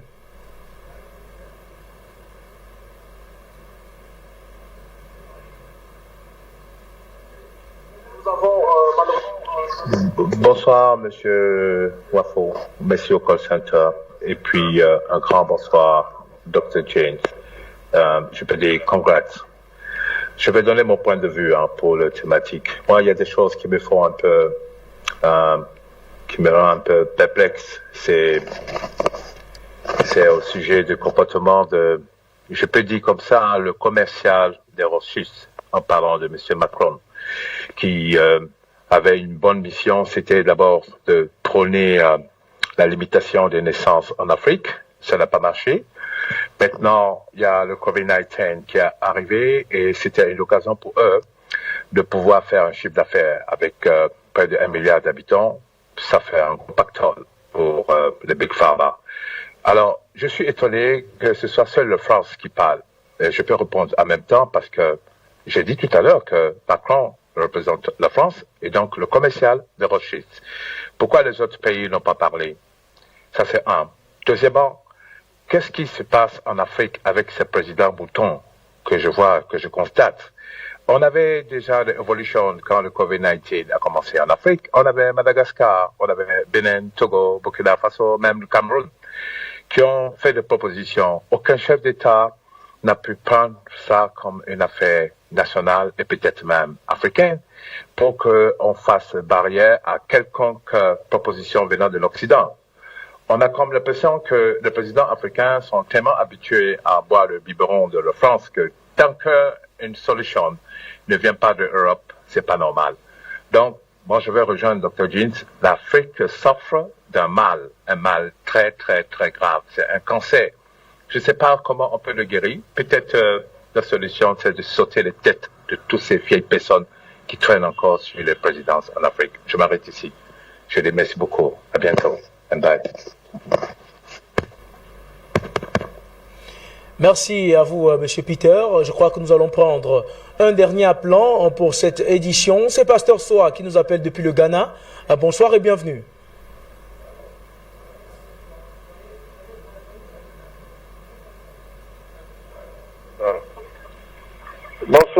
Bonsoir Gilles Wafo. Bonsoir Gilles Wafo. Je salue Luc Michel. Je salue Dr. Jim. Dr. Jim, je salue, merci pour ton développement scientifique et que tu traites vraiment d'une manière terre à terre. Nous qui ne sommes pas des scientifiques, nous avons vraiment à te comprendre. Merci beaucoup. Je voulais saluer mon frère Brassois Lava depuis sa position et sans oublier son ami Kapou, Jean-Louis. Merci. Je reviens sur le sujet qui est très important. Emmanuel Macron juge la lenteur de la campagne de vaccination en Afrique. Mais, je ne sais pas, nous les Africains, ce qu'on veut. Voilà un président d'un petit pays qu'on appelle la France qui juge intolérant. C'est-à-dire, il se plaît pourquoi le vaccin n'est pas encore fait en Afrique ici, pourquoi le vaccin, pourquoi c'est lent. Mais où est son problème? Pourquoi forcément que les Africains soient vaccinés? Est-ce qu'on leur a demandé un vaccin? Est-ce qu'on veut forcément se vacciner? Quel est le problème? Est-ce que c'est nous qui avons créé le Covid? Quand ils étaient en train de créer ça dans les laboratoires scientifiques, est-ce que nous étions là? Est-ce qu'on nous étions associés à cela? Nous ne comprenons pas. Macron, qu'est-ce qu'il veut de l'Afrique, et précisément de la Côte d'Ivoire et des pays francophones? Mais ce Macron, l'Union africaine, c'est-à-dire nos chefs d'État sont là. Même l'Union africaine ne peut pas répondre à cet homme. Hein? Les différentes associations, je ne sais pas, diplomatiques ou bien politiques en Afrique, et ils ne peuvent pas répondre, hein, parce qu'ils sont également des sous-préfets, des préfets, ils sont également des personnes qui ne suivent que la politique française comme un chien qui suit également son patron. Et il n'y a pas quelqu'un qui va répondre à ce temps pour le recadrer, pour dire que non, l'Afrique n'est pas également un territoire français. L'Afrique n'est pas un département français. Il faudrait que ce Macron, on lui fasse des réponses pour qu'il sache qu'il est le président de la France, mais pas le président de l'Afrique. Il est le président des pays africains. Quel est son problème? Je vais sortir dans la question que je voulais poser. Dr. Gims, face à cette situation de vaccination de coronavirus, nous, les Africains, qu'est-ce que nous allons faire face à ça aujourd'hui? Est-ce qu'on doit forcément se vacciner? Ou bien, hormis le vaccin, qu'est-ce qu'on peut faire? Est-ce qu'il y a d'autres remèdes naturels qui pourraient également nous préserver de ce qui est en train de se passer? Parce que moi, sincèrement, je ne me vois pas me vacciner. Et puisque c'est un problème politique, ça passe maintenant par une obligation par les frontières. Puisque nous voyageons beaucoup. Et en passant par la frontière. Merci à vous, Pasteur Soa. Eh bien, retour sur le plateau. Avec vous, Dr. Jinx, vous avez écouté les téléspectateurs. Il y en a qui sont parfaitement d'accord avec tout ce que vous avez énuméré. Il y en a qui sont quand même un peu dubitatifs. On le sait, le vaccin AstraZeneca, qui fait partie de l'initiative COVAX, portée par l'Union africaine pour être implémenté sur le continent africain. Il y a peu de temps, malgré sa suspension, l'Agence européenne du médicament, il y a quelques minutes encore, a décidé que le vaccin AstraZeneca a été déclaré sûr. On sait que ce vaccin sera au Cameroun très bientôt. En ce qui vous concerne, vous, virologue, c'est votre casquette de virologue que je convoque. Qu'est-ce que vous pouvez dire ou qu'est-ce que vous dites à ceux de nos téléspectateurs qui sont au Cameroun, qui sont un peu partout dans le monde concernant ce vaccin? D'accord, on ne va pas avancer comme ça sans essayer de répondre aux préoccupations des gens ou faire une petite... voilà, donc je voudrais dire pour le cas de mon frère burundais que Nkurunziza n'est pas mort dans un hôpital burundais. Ça, c'est une information que je lui donne, qu'il vérifie. Et tout peut se passer. J'ai dit dans mon introduction tout à l'heure et petit développement que les FM, les radios internationales, les compagnies internationales ne sont pas forcément en Afrique pour se faire du blé ou pour nous informer. Quel que soit RFI, quel que soit BBC, l'objectif n'est pas de nous informer, mais jouer le jeu de la manipulation. Comme quand tu es devant un enfant qui te dit toujours la vérité, le jour qu'il te trompe, tu tombes. C'est ce qu'ils font. Ils nous embrouillent avec des informations qu'on n'a pas besoin. Ils nous racontent des belles histoires qui peuvent nous amuser. Ils nous donnent parfois et régulièrement même des informations vraies. Et après, ils présentent ce qu'ils sont en train de faire en réalité en Afrique. De la manipulation. Et du coup, on tombe. Voyez-vous. Donc, nous n'avons pas dit ici à Afrique Média que Nkurunziza est mort assassiné, mais en matière de géopolitique, s'il faut parler de géopolitique, il faut très bien comprendre que Hitler agissait visiblement et Bill Gates agit subtilement. On tuait avant publiquement, aujourd'hui on tue subtilement. Ils ont toutes les méthodes. Et on peut même utiliser mon frère burundais là pour commettre n'importe quoi parce que malheureusement, on nous a aliénés au point de nous transformer en mains agissantes des autres. Donc il laisse ce côté-là. Mais pour Marc qui insiste là-dessus depuis la France, il ne connaît rien de la vaccination. Il faut qu'il se calme. Il écoute beaucoup les médias, mais qu'il ne dise pas qu'il réfléchit parce qu'il est un suiviste étrange. Je dis 6000 ans de vie de l'homme sur son continent, de l'homme noir. La vaccination en moins de 2 siècles. Et c'est une histoire de manipulation.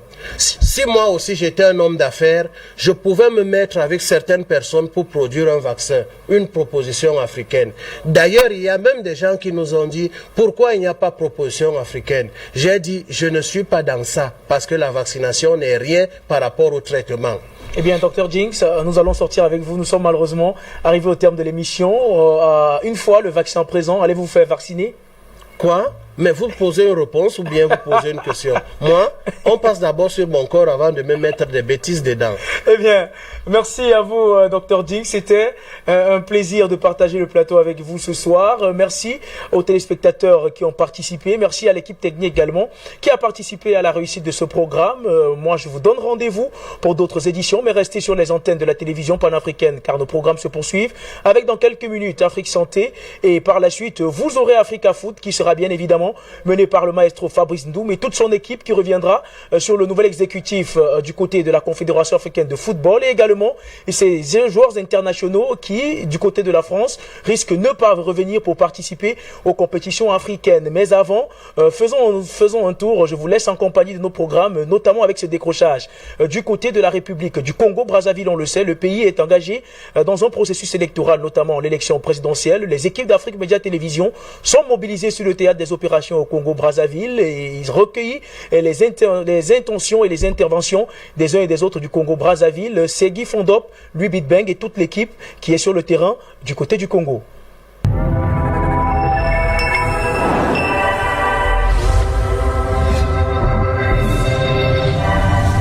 Afrique Média, le monde, c'est nous. Merci une fois de plus de nous retrouver sur les routes de la présidentielle du 21 mars 2021 ici en République du Congo. Nous marquons un nouvel arrêt cette fois-ci pour recevoir l'honorable Stella Mensa Sassou Nguesso dans la commune de Kintele, elle qui est également maire de cette ville. Nous allons voir avec elle la campagne du candidat Denis Sassou Nguesso dans cette circonscription. Nous évoquerons aussi la commune de Kintele face à la crise financière et à la crise sanitaire liée au Covid-19. Et pour sortir, nous évoquerons bien sûr son engagement social aux côtés des plus démunis, un engagement qui a précédé son engagement politique. Madame le maire, merci de nous faire l'honneur de cette invitation. Oui, merci. Alors, je parlais du candidat Denis Sassou Nguesso. On vous voit en tenue de campagne et on voit également la ville de Kintele dont vous êtes le premier magistrat. Et on se demande si aujourd'hui les populations de Kintele ont d'autres choix que de voter finalement le candidat Denis Sassou Nguesso quand on sait qu'il est à l'origine de cette ville et quand on sait également qu'il a donné à la ville toutes les infrastructures ultra modernes qu'elle a aujourd'hui et également même qu'il est à l'origine de ces installations progressives des Brazzavillois qui passent dans ce département du Pôle pour s'installer et travailler à Brazzaville. Mais effectivement, comme vous l'avez dit, ils n'ont pas le choix. Ils n'ont pas d'autre choix parce que Kintele autrefois était le fief de l'opposition. Et parce que nous sommes dans le département du Pôle, donc c'était à l'époque un opposant qui était très fort ici. Et aujourd'hui, on ne voit plus que le PCT à Kintele depuis que nous nous sommes installés depuis 2017. Et donc les populations préfèrent voter aujourd'hui le président Denis Sassou Nguesso, comme vous l'avez dit, par rapport à toutes les infrastructures qu'il a eu à placer ici à Kintele. Donc nous pouvons en citer quelques-unes, telles que le viaduc, qui a permis à pas mal de populations de s'installer aussi dans la ville. Et de 5 000 habitants, nous sommes passés à 16 000 habitants aujourd'hui, à presque 17 000 aujourd'hui. Donc ça a développé aussi des commerces, ça a développé une vie, c'est-à-dire d'un village on est passé à une ville moderne. Parce que entre-temps le président aussi a fait construire le stade dans lequel nous sommes actuellement. Nous avons aussi l'université, nous avons le centre de conférence Et donc, je ne vois pas pourquoi est-ce que les populations de Kintélé refuseraient en fait de voter le président Denis Sassou Nguesso.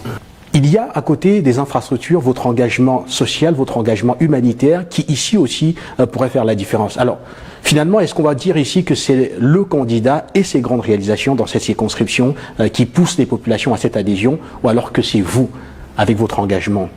Bien sûr, l'adhésion vis-à-vis du président, les populations veulent voter le président tout simplement parce qu'il a beaucoup fait pour la ville de Kintélé, mais aussi parce que nous-mêmes, nous nous engageons énormément.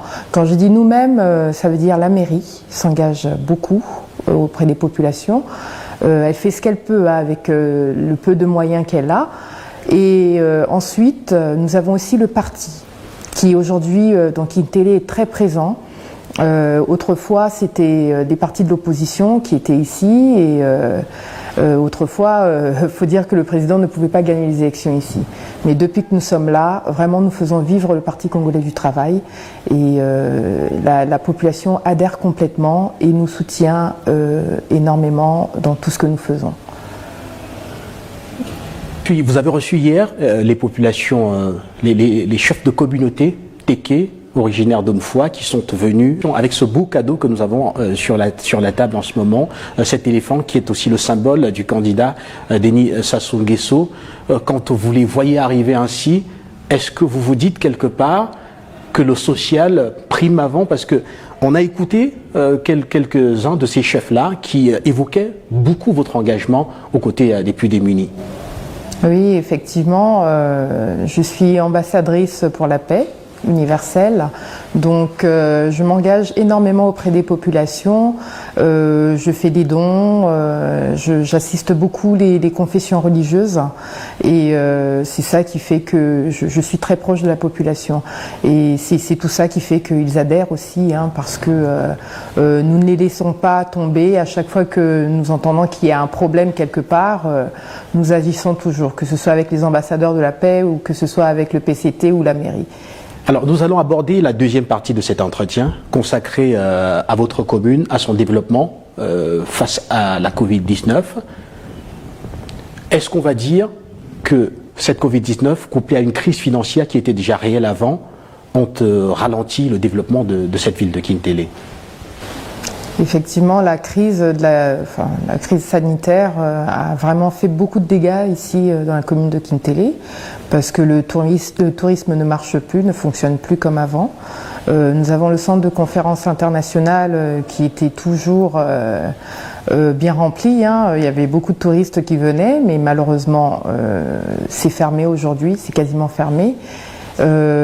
Ici au stade, nous avions aussi un hôtel qui aujourd'hui est fermé et ça se fait que nous n'avons plus d'argent aussi au niveau de la commune pour pouvoir développer notre ville, mais nous essayons quand même de trouver des moyens par-ci par-là, en voyant avec des associations pour pouvoir développer. Il y a une association qui a développé une école, il y en a une autre qui nous a donné de l'argent pour pouvoir faire un marché. Vraiment, on essaye de se battre du mieux qu'on peut pour pouvoir trouver des fonds et réaliser quelques projets ici dans la commune de Kintélé. Voulez-vous nous dire que la crise sanitaire finalement aurait fait en sorte que certaines belles promesses du président ne se réalisent pas pour cette ville de Kintélé? Oui, bon, il y a certaines promesses qui ne peuvent pas se réaliser juste parce que aussi la crise c'est dans tout le pays, donc il n'y a plus d'argent dans le pays. Ça se fait que nous ne pouvons plus réaliser certains projets, mais il y a des projets qui devaient être réalisés juste à côté d'ici du stade. Je sais que nous attendons un centre commercial, nous attendons aussi une clinique, nous attendons aussi une salle de spectacle. Et malheureusement, pour le moment, en tout cas, le pays, c'est l'Inde en fait, qui avait décidé de nous offrir ça, ne peut pas le faire à cause de la crise sanitaire, mais ça va finir par s'arranger. Et on va finir par voir d'autres infrastructures ici à Kintélé, et nous attendons ça avec impatience. Si les gens ne peuvent pas voyager de l'étranger pour se rendre au Congo dû à un contexte international tel qu'on le voit aujourd'hui, il y a que vous pouvez aussi mobiliser des visiteurs intérieurs, comme on le voit dans certains pays comme la Côte d'Ivoire, avec des cités comme Arsini, où il y a un tourisme intérieur qui vient quand même apporter une respiration. Est-ce que vous y pensez ? Oui, effectivement, vous parlez de la Côte d'Ivoire. C'est un projet qu'on a aussi, de mettre des bateaux sur le fleuve pour pouvoir faire du tourisme. Et c'est avec la Côte d'Ivoire qu'on en a parlé, avec l'ambassadrice. Et sinon, je suis allée en Côte d'Ivoire avec certaines communes. Nous avons décidé de faire des jumelages et essayer de développer surtout le tourisme ici à Kintélé. Et donc les Congolais peuvent donc aisément aujourd'hui trouver des centres d'intérêt ici à Kintélé, tel qu'on le voit avec les Ivoiriens, avec ces villes nouvelles qui naissent et qui attirent justement une consommation intérieure. Oui, ici, en dehors des projets que la mairie a, il y a déjà certains sites qui sont fréquentés régulièrement par les Congolais. Mais on aimerait quand même aller dans d'autres choses. Donc je dis le tourisme fluvial, c'est vraiment ce que nous voudrions développer pour le moment ici à Kintélé. C'est le projet que la mairie voudrait faire. Et en dehors de ça, nous avons aussi un autre projet avec l'Allemagne. Par rapport à l'université, ils ont une université d'excellence en Allemagne et on voudrait, par rapport à notre université ici, créer comme une entente entre les deux universités pour voir ce que eux pourraient nous offrir et ce que nous aussi on pourrait leur donner. Les populations de Kintélé sont finalement condamnées quand on regarde ces perspectives de développement que vous évoquez. On voit très bien que ces populations sont contraintes pratiquement aujourd'hui à voter le candidat Denis Sassou Nguesso. S'il était réélu dimanche dès le premier tour, comme ces communautés le demandent, qu'est-ce qui pourrait changer dans les prochaines années pour la ville de Kintélé dans cette nouvelle dynamique que vous êtes en train de présenter ? Ce qui va changer, c'est tout simplement qu'il va continuer le développement de Kintélé. Il va le faire parce que même là, actuellement, je vous parle, il y a une école qui est en train de se construire, pas loin d'ici. Et donc ça va aller de la maternelle jusqu'au collège. Une école qui s'appelle Terre École. Et qui va s'appuyer aussi sur les traditions du Congo. Il y aura un programme pour ça, il y aura un programme aussi sur l'agriculture, parce que ici à Kintélé, faut dire que nous sommes semi-rural. Et donc nous avons quand même beaucoup d'espace où on peut encore exploiter et faire de l'agriculture. Donc ça c'est quelque chose qui tient à cœur au président de la République, pouvoir développer l'agriculture dans tout le pays et on aimerait que ce soit Kintélé qui puisse se faire en premier. Le chef de l'État, Denis Sassou Nguesso, est champion de l'intégration dans le domaine des infrastructures. Ses pairs lui avaient confié cette lourde responsabilité, notamment de mobiliser suffisamment de ressources pour financer les projets intégrateurs et permettre l'interconnexion entre États. C'est ce qu'il a fait jusqu'ici. Et on se demande si dans ces projets éducatifs, vous pensez justement à cette intégration sous-régionale qui tient à cœur au président. Oui, c'est ce qui était prévu pour l'université de Denis Sassou Nguesso, qu'il y aurait des étudiants qui viendraient de l'étranger, mais justement à cause de la crise sanitaire, les fermetures des frontières, nous n'avons pas encore pu développer ça, mais le ministère en charge de l'enseignement est en train de s'occuper de ça. Et je pense que d'ici quelques années, on recevra des étudiants étrangers ici. On sait que l'innovation aussi tient à cœur au président Denis Sassou Nguesso. Le Congo a énormément investi, notamment en termes d'interconnexion avec les plus grands circuits mondiaux au niveau de la sous-région. Alors, est-ce que vous intégrez l'innovation comme étant véritablement une niche importante qui devrait permettre une attractivité de ces écoles par rapport déjà par rapport aux Congolais et d'autres offres, et aussi par rapport aux étudiants de la sous-région? Oui. Alors, tout ce que je sais, c'est qu'il est prévu pour ici l'université de Denis Sassou Nguesso une filière qui va s'occuper du codage informatique et donc créer l'intelligence artificielle dans les études Donc on attend que cette filière soit mise en place et nous espérons que ça sera mis en place assez rapidement. On va continuer en évoquant cette fois-ci le développement des nouvelles niches de croissance qui devraient permettre à la ville de Kintélé de croître assez rapidement. D'aucuns parleraient de l'agriculture biologique parce qu'on a des terres extrêmement vierges ici qui pourraient servir à un type d'agriculture qui plairait forcément aux visiteurs étrangers. Est-ce que vous y pensez? Si oui, Oui, alors dans le programme de société du président de la République, il y a quelque chose, un volet qui est prévu pour l'agriculture et dans le nouveau programme aussi, c'est encore prévu. Et nous, on a déjà commencé à travailler dessus ici à Kintélé avec l'ambassade d'Allemagne, avec qui en 2019 nous avons commencé un projet pour le quartier de Djeripan. Parce que nous avons énormément d'espaces ici qui peuvent accueillir pas mal de plantations et développer l'agriculture pour pouvoir atteindre enfin l'autosuffisance alimentaire. On aimerait que ce soit tout d'abord développé ici à Kintélé pour que nous puissions après fournir des aliments un petit peu partout dans le pays. Nous engageons à présent la troisième partie de cet entretien, Madame le maire, pour évoquer votre engagement aux côtés des populations les plus démunies, notamment de la ville de Kintélé. Quel bilan en 2020? Bon, alors nous avons fait quand même pas mal de choses. Nous avons commencé par fournir des tables-bancs dans toutes les écoles de Kintélé. Donc aujourd'hui, les écoles de Kintélé ne manquent pas de tables-bancs. Parce que à un moment, quand j'ai visité les écoles, j'ai remarqué qu'il y avait beaucoup d'élèves qui s'asseyaient par terre.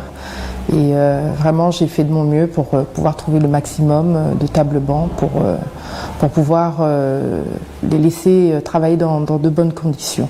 Et pour que ça fournisse aussi des bons résultats au niveau des écoles. Ensuite, en dehors de ça, nous avons aussi le CECI avec qui nous travaillons de temps en temps et nous les fournissons nous avons fourni en médicaments, sinon d'autres petits matériels tels que des gants